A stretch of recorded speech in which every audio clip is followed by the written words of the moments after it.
మన తెలంగాణలో మొట్టమొదటి ఫ్యాక్టరీ అవుట్లెట్ మన ముకుంద జ్యువెలర్స్ లో లైట్ వెయిట్ ఆభరణాలు కలెక్షన్స్ ఎన్నెన్నో అన్ని జ్యువెలరీస్ పై VA కేవలం 2 to 12% మాత్రమే. విచ్చేయండి ముకుంద జ్యువెలర్స్.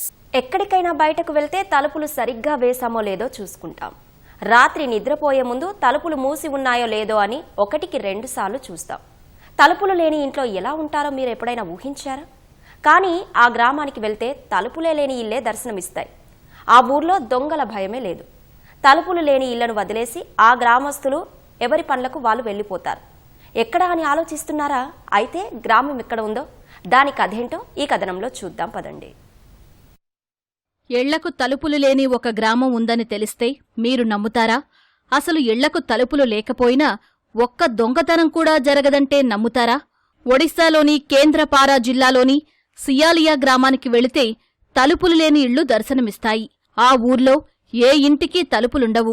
డోర్లెస్ విలేజ్గా పేరొందిన సియాలియా గ్రామంలోని ఇళ్లల్లో బెడ్రూమ్, వంటగది, స్టోర్ రూమ్ ఇలా ఏ గదికి తలుపులుండవు. కేవలం చెక్కలు లేదా తెరలను అడ్డుపెట్టుకుంటారు. గ్రామదేవత ఖరాకైదేవి రక్షిస్తుందని గ్రామస్తుల విశ్వాసం. ఆ ఊరికి ఉత్తరాన ఖరాకైదేవి దేవాలయం ఉంది. అమ్మవారి గర్భగుడికి పైకప్పు లేకపోవడం మరో విశేషం. అమ్మవారికి సూర్యకాంతి అంటే ఇష్టమని, అందుకే గర్భగుడికి పైకప్పు లేదని గ్రామస్తులు వెల్లడించారు.